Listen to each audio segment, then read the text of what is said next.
How you guys doing? Josh here with Ohio Fish Rescue. We are on yet another road trip. We are down in West Virginia, and as you can see behind me, we do not have no fish tubs today, but there is a big trailer on the back of the van, so we are going to pick up yet another tank. I will show you guys here shortly.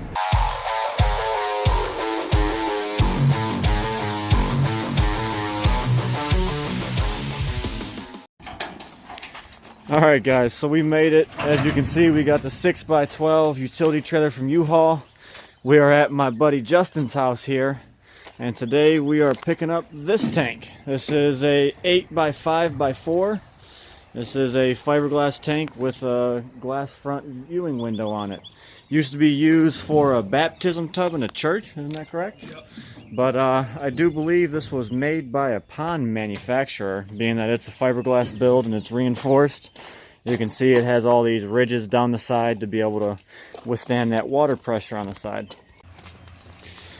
So here we have it, guys. There is going to be a little bit of work that's going to need to be done to this tank. Not much, but I'm going to go ahead and repaint this side to get rid of this two-tone color. He said the window does hold, but I'm going to go ahead and redo the seal on this, as it's just three sides, and take nothing to put some silicone there. But there's two holes there. I'm going to cap one, and I'm going to put one as a bulkhead for the drain. There's going to be the return in the top left corner in the back. And then there was a drain plug down here. I'm going to go ahead and fiberglass over that and make that to where it's not a hole anymore. And then this should be good to go.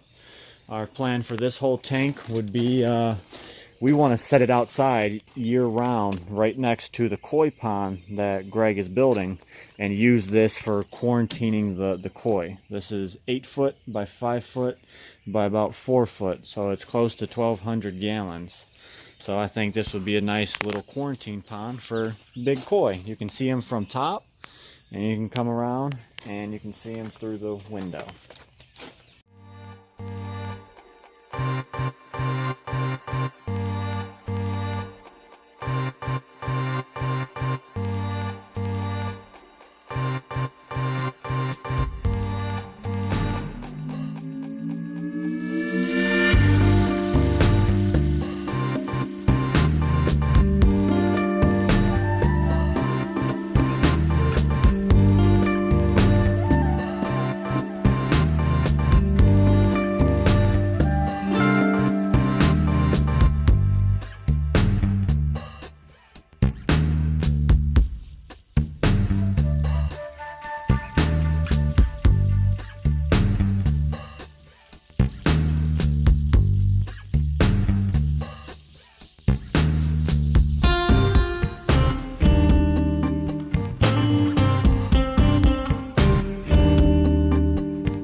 Alright, so as you just seen, we did get it.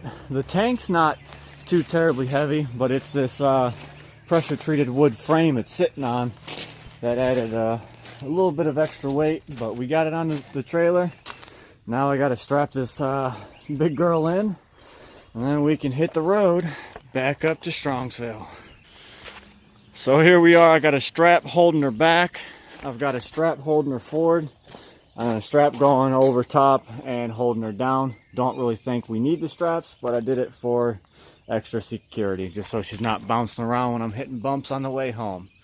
So we are getting ready to head back to the rescue. Well guys, we made it.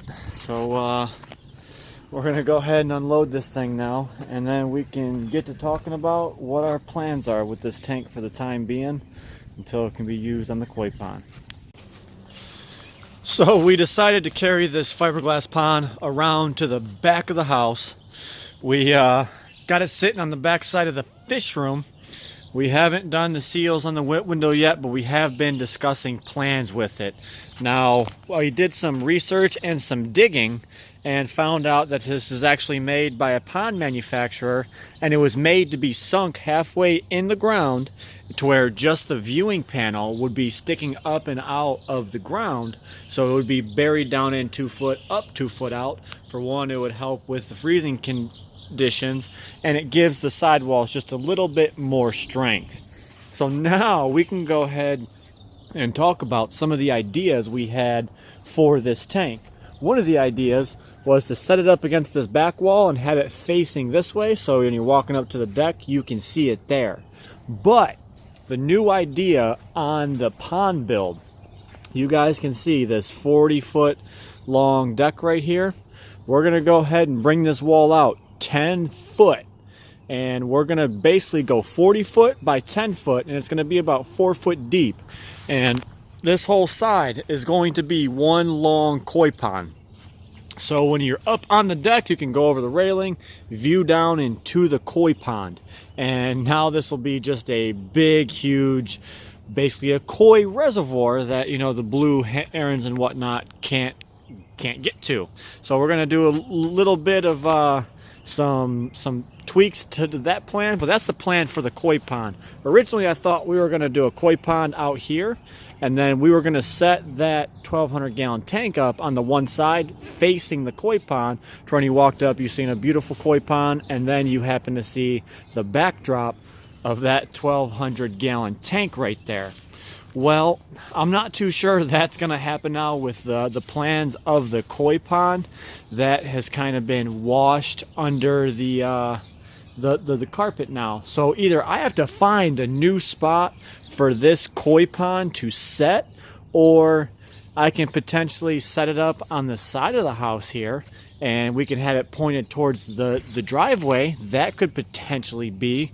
Or I could even bring this inside and use this as a fish tank inside the rescue. So now we're up on the deck. I can give you guys a little bit more rundown of the koi pond. So you basically walk up to the side railing, you're gonna come down, and basically where my toes are is where the top of the pond's going to start. It's gonna go 4 foot down and 20 foot that way, 20 foot that way. So basically this whole area right here will be the top of the koi pond, which you can basically feed from on top of the deck. And one side's gonna have basically an aquascape wetland style filtration with a waterfall on that side. But me and my dad are gonna have to basically build out the wall. So we're gonna have to go 10 foot out, 40 foot long all the way down through here, and 10 foot, and then build another wall back here. Now doing a retaining wall on 4 foot height, we're gonna have to build some sort of support structure to be able to support the weight that's gonna be pushing out on this pond.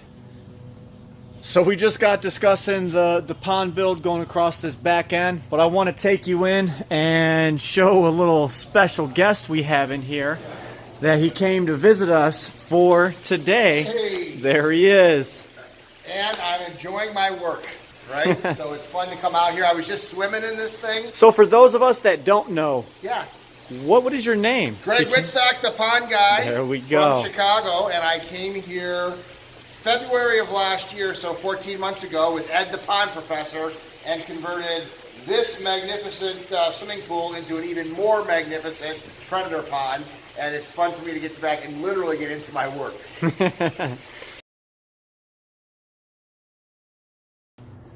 Well, this is fun because I'm designing another giveaway. So I come out to swim in my pond and we end up designing another koi pond, which is awesome because you've got a lot of fish out there. So what we were thinking when we were talking earlier is right off of this deck, raising this up, doing like a timber wall, maybe, you know, railroad ties out here, and having the water come right up to the edge here, Josh, and maybe 10 foot wide by 40 feet long, having a beautiful elevated koi pond right up alongside of your deck, right outside of the fish room up here. I think it'll be perfect. Put an aquascape wetland filtration system on one side, a skimmer on the other to handle surface debris, rock and gravel through the bottom filtration throughout it, and it would just be a gorgeous, huge volume pond worthy of Ohio Fish Rescue.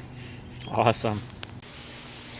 So here we go, guys. We've got Greg Whitstock in the pond. He's being a fish in his natural habitat over there. With my Axis Go underwater camera. This is, I don't want to leave. I don't know how you would ever get any work done. I would be in here every single day. So with that being said, I want to thank Greg and Aquascape for yet again another pond that we are going to be building in the backyard. You can't actually thank him. He won't stay out of the water. So you guys seen me talking about it, then you got to see the clip of Greg actually out there designing it. So I hope you guys enjoyed today's video. It was kind of a little bit of a hodgepodge, but you get to see this mammoth new fish we got in our predator pond right now. So I hope you guys enjoyed today's video. As always, stay fishy, my friends.